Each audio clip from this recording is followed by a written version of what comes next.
cause for the voice to crack, which is a very common voice limiter, is when we try to speak in a range that is not our natural range.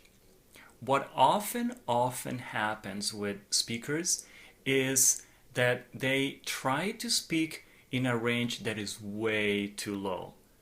Instead of speaking at their normal range, they try to speak down here, maybe because it sounds more authoritative. I don't know what the reason is, but they kind of push the voice down in the lower part of the throat and they make their voice sound almost guttural, and it's got this weird quality to it.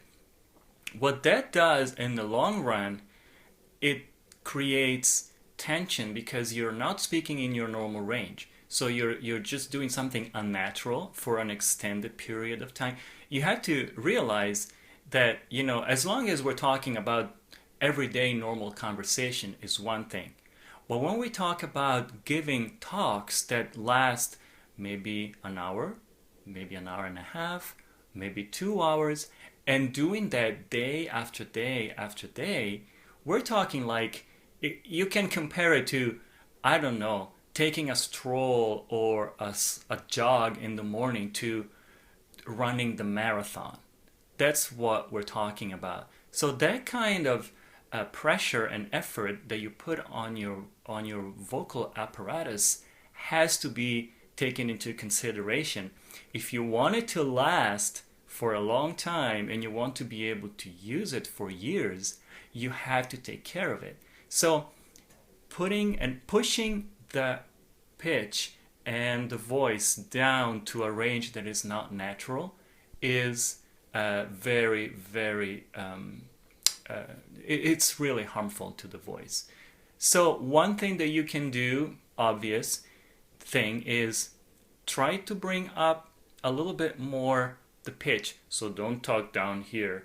Talk more like here. This is more your natural range.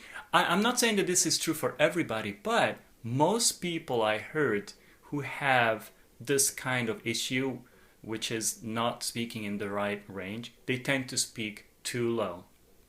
And this is true for both men and women, although I noticed that women tend to do that a little bit more.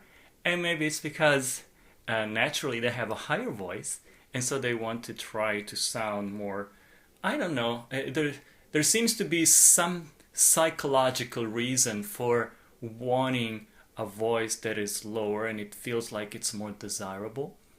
But if it's not your regular tone, that doesn't work. So one thing that you can do is, try to control your pitch. So don't try to feel where it comes more natural for you to speak. And one way to do it is watch yourself while you're having a normal conversation with somebody that you're very comfortable with, like your spouse, your friends, in a situation where you're relaxed and you're not giving a public talk. And try to watch yourself and see what kind of voice you're using.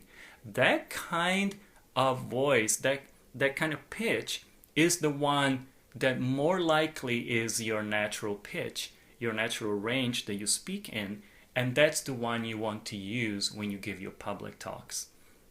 So one way that you can figure out your natural range is by simply try to imagine when you talk, imagine that you're trying to talk to somebody far away from you, like somebody in the other room, and so you naturally raise the pitch of your voice to be heard. So instead of speaking like this, "Hey, what are you doing over there? Can you come over here?" So you wouldn't go, "Hey, could you please come over here?" That would be unnatural. So just force yourself when you speak, when you practice, not when you're giving your talk, but when you're practicing, force yourself to imagine that you're talking to somebody like in the other room, and you have to raise the pitch to be heard. Then, once you've done that, try to hold that pitch, but go down in volume so that you're not talking so loud. So that you're not, hey, could you please come over here? But you're more like, hey, could you please come over here? And this is more the natural range you want to be speaking in more often. So practice that.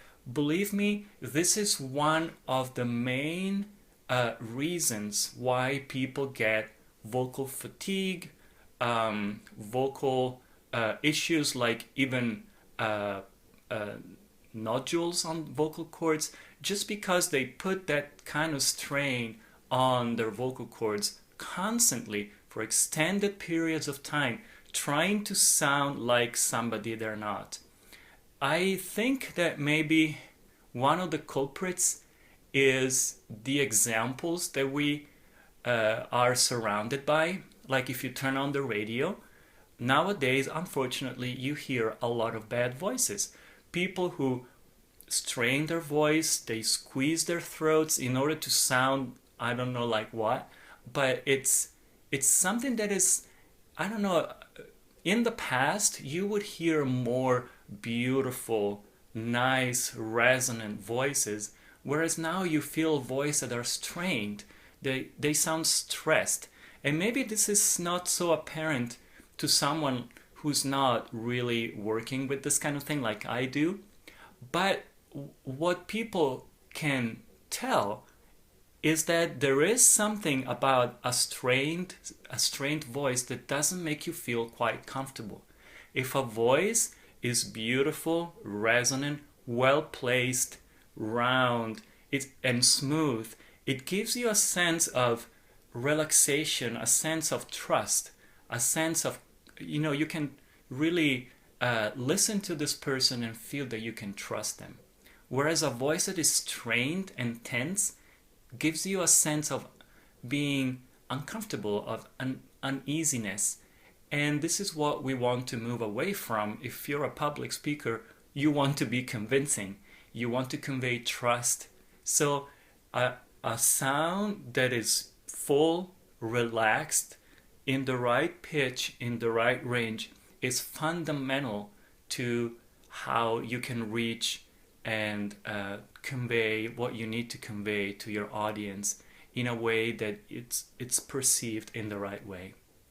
So if you want to know more about how you can improve your voice and learn how to speak in the right pitch, in the right range of your voice, you can check out the links in the video description and go find more answers.